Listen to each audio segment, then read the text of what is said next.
이 시간에는 군대 생활할 때의 할 때 매우 먹고 싶은 라면에 대해서 얘기를 해보도록 하겠습니다. 이 라면은 모든 군인들이 정말 먹고 싶어하는 그런 음식인데, 특히 쫄병과 라면,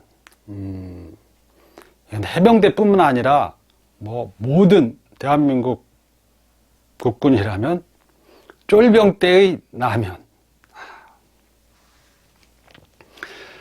쫄병 때 결코 잊을 수 없는 그런 음식이 있는데, 그것이 라면이죠. 물론 이제 병장이 되거나 뭐 사회에 나오면 라면을, 병장 때는 좀 먹지만 사회에 나와서는 그렇게 라면이 뭐 먹고 싶다 그런 생각은 들지 않는데,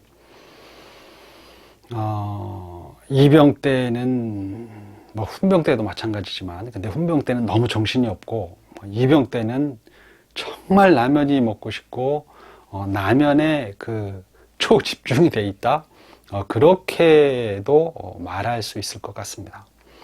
제가 이제 라면에 얽힌 그런 추억을 한번 말씀드려 보도록 하겠습니다. 아마 대부분의 군에 다녀오신 분들은 공감하실 수 있을 만한, 이제 해병대는 그때 당시에는, 지금은 그렇지 않지만 징집으로 오는 해병대원들이 있었습니다. 그러니까 육군처럼 왔는데, 영장이 나와서 왔는데 그게 육군이 아니고 해병대인 거죠. 대부분은 좀 황당하겠죠. 왜 하필이면 고생한다는 해병대야, 이럴 것 같은데, 근데 이제 반대로 해병대를 몇 번 지원했는데 떨어졌던 사람이 징집으로 해병대에 오게 됐어. 그런 사람은 정말 기분이 좋겠죠. 당시에 징집으로 온 인원은 대략 25% 정도 됐던 것 같은데, 왜냐하면 기수마다 한 3기나 또 2기, 짧게는 3기 또는 4기 건너서 한 기수씩 징집이 있었고, 징집의 대상은 제주도, 그 다음에 경상도인데, 경남, 부산, 그 다음에 대구, 경북, 이렇게 해가지고 세 곳에서 징집이 돼서 오는, 그러니까 육군처럼 영장이 나와서 왔는데 해병대인 경우가 있었습니다. 그런데 놀랍게도 서울 사람인데 징집이 있었습니다. 그러니까 본적이 제주도나 경상도라면 징집이 돼서 올 수 있는 가능성이 있는 것인데, 본적이 제주도나 경상도가 아니고 서울인데도 징집으로 오는 기수가 있었는데, 그런 기수를 서울 징집이라고 했고, 그 서울 징집의 마지막 기수는 465기입니다. 그런데 물론 이건 밝혀도 되는 상황이겠죠. 근데 465기, 제가 군대 왔을 때 이병으로 있을 때, 우리 중대의 선임들이 구급부대 행사를 마치고 들어왔다 그러는데, 거기서 제일 고참 중에 한 분이 465기 선임이셨죠. 근데 지금도 좀 약간 사회생활에서 소소하게 한 가닥 하시는 걸로 제가 알고 있는데, 그분이 당시에도 좀 약간 휘젓고 다니면서 좀 말씀도 많이 하시고, 꼭 잘난 척 하는 건 아니지만 좀 아는 게 많으신 그런 분 같이 느껴졌습니다. 근데 그분이 저희 소대는 아닌데, 어느 날 저희 소대에 와서 라면을 끓여 먹었습니다. 제일 병장 중에 한 분이. 근데 이상하게 공교롭게 그때 저희 중대가 밖으로 훈련을 나갔던 것 같고, 이상하게 제가 남아 있었는데 그분하고 몇 명만 남아 있었던 것 같습니다. 그런데 그분이 우리 소대에 와서 라면을 끓여 먹는 겁니다. 그런데 원래 저희 중대가 내무실이 좀 여유가 있었습니다. 그러니까 당시의 다른 중대가 아니고 다른 대대, 다른 대대는 그 병사가 환경적으로 그렇게 인원들이 들어가서 여유 있게 생활할 만한 그런 공간들이 없었죠. 그러니까 뭐 7.2대대에 있는 제 동기 얘기를 들어보면 자기들은 내무실이 하나밖에 없었다. 근데 거기 하나가 5명. 근데 20명이 들어가는 곳인데 20명이 들어갈 곳에 20명 넘는 사람들이 생활을 하고 그랬던 것 같습니다. 그런데 저희는 한 개 소대가 그런 내무실이 하나가 더 있었죠. 그러니까 3.2대대만. 그래서 그 내무실 하나, 주로 이제 그 모두가 다 같이 생활하는 그 내무실을 안내무실이라 했고, 다른 내무실 하나, 여분으로 창고 겸 또 이제 몇 명이 잠을 자는 곳, 생활하는 곳, 그런 것을, 그러니까 1분대, 2분대, 뭐 3분대 이런 식이었는데, 3분대가 한쪽, 공실의 한쪽을 쓰고, 이제 한쪽은 무장 같은 거 이렇게 놓고 이제 우리가 사용하는 그런 용품들 놓고 이제 그랬었는데, 이제 이 465기 선임 병장님께서 원래 그분은 우리 소대가 아닌데 우리 소대에 와서 라면을 끓여 먹었습니다. 근데 공실에서 라면을 끓여 먹었는데 제가 거기 있었죠. 근데 둘이 있었던 것 같아요. 둘이 다른 사람도 있었을지 모르지만 아무튼 제가 생각하기에는 둘이 있었던 것 같이 그렇게 느껴지고, 다른 사람은 그 공실 건너편 안내무실에 있었을 것 같기도 한데, 아무튼 중대의 대부분의 병력은 훈련을 나갔거나 이제 밖에 나가서 없는 상태였습니다. 그런데 이제 그 465기 선임이 안성탕면을 끓여 먹었죠. 안성탕면을 주전자에다 해갖고 이렇게 끓여 먹었던 것 같은데, 제가 이제 옆에 앉아 있는데 그분이 끓여 먹고, 그런데 냄새가 얼마나 맛있고 좋은지 먹고 싶다, 침이 이제 꼴딱꼴딱 속으로 넘어가는데 그런 티는 낼 수 없고 그냥 이렇게 가만히 앉아 있었는데,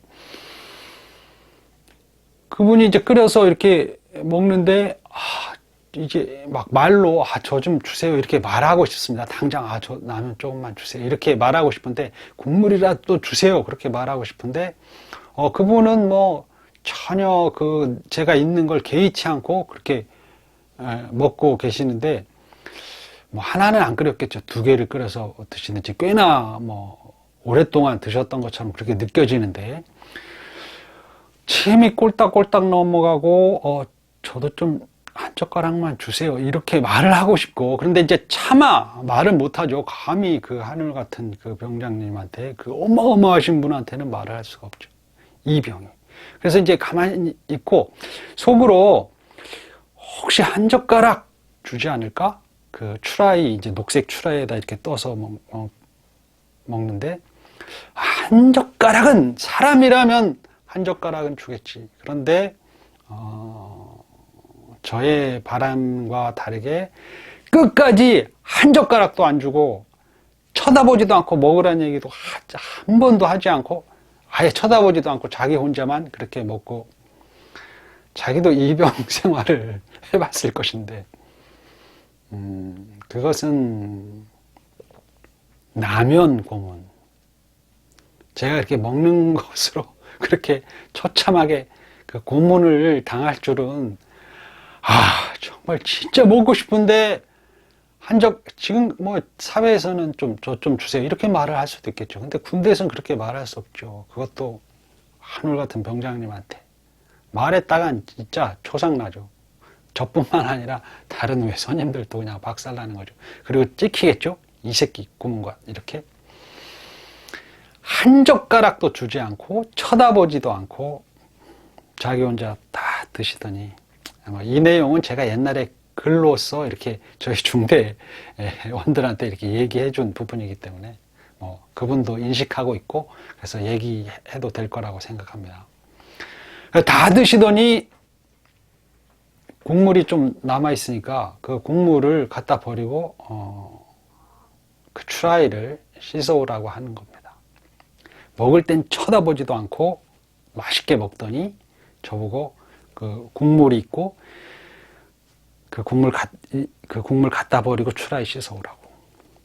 그래서 이제 뭐 저는 어쩔 수 없이 그 국물을, 추라이를 들고 화장실에 가서 이제 씻으려고 했는데, 화장실에 가서 이렇게 보니까 국물 속에 한 1cm 정도 되는 찌끄레기, 뭐 5mm 정도 되는 라면 통악 조그만 게 있죠. 그거를 내가 이걸 건져서 먹어야 되나, 국물을 마셔야 되나, 너무 먹고 싶은데 이거 먹으면 내가 꼭 거지 되는 것 같고 너무 그 자존심이 상하고, 그런데 진짜 먹고는 싶고, 그래서 그 추라이를 들고 이 국물을 버려야 되는지 먹어야 되는지 막 그렇게 갈등하다가 정말 엄청난 결심을 하고 했다 모르겠다고 그 국물을 쏟아버렸습니다. 그런데 사실 버리면서도 너무 아까웠습니다. 그 라면 그 찌끄레기 1cm 정도, 5mm 정도 되는 작은 그 토막 부른 거, 그거라도 사실 좀 먹고 싶었습니다. 먹고 싶었지만 먹지 않고 이렇게 버렸는데, 버리면서도 너무 아쉽고, 그리고 그 선임에 대한 그 원망. 나중에 이제 그 선임이 제가 휴가 나왔을 때 맛있는 고기도 사주고 막 그랬는데, 그 고기 사주고 술 사주고 그런 건 생각이 안 나고, 그때 당시에 그 라면 한 가닥 안 준 거, 그것만 계속 뇌리에 남아있죠. 그래서 좀 슬프기도 하고 섭섭하기도 하고 그랬는데, 제가 이제 이런 얘기를 저보다 1년 더 차이 나는 후임한테 얘기를 했더니 자기도 그런 경험이 있다고 그러면서, 자기는 그 라면 국물 그 찌끄레기를 화장실에서 이제 씻어오라고, 이제 라면 먹다가 남은 국물 갖다 버리고 추라이 씻어오라고 했는데, 자기는 버리지 못하고 자기는 다 마셨다고 합니다. 근데 공교롭게도 저는 그런 경험이 있었는데 먹었어요. 그렇게 말하더라고요. 근데 저는 정말 거짓말 아니고 그걸 버렸고 내 자존심을 지켰다. 그 쫄병의 자존심. 그런데 그 라면은 너무 먹고 싶었고 정말 절실했다. 그 선임이 라면을 먹고 있는데 정말 달려들고 싶어서 저 조금만 주세요, 이렇게 말하고 싶었다. 그건 진심이었습니다. 라면 고문이었다. 라면 냄새 고문. 라면. 안성탕면입니다. 당시에는 안성탕면이 제일 맛있었는데, 뭐 라면 광고하는 건 아니고, 그렇죠. 쫄병 때 너무 먹고 싶어서 자존심마저 버리고 그 찌끄레기마저, 라면 찌끄레기마저 먹고 싶었던 그 쫄병의 심정. 쫄병과 라면에 대해서 말씀을 드렸습니다. 우리나라 군대 갔다 오신 분들이라면 해병대뿐만 아니라 다른 모든 군대 다녀오신 분들, 다른 군대 타군, 하여튼 모든 분들은 저와 비슷한 그런 심정이었을 거라고 생각합니다.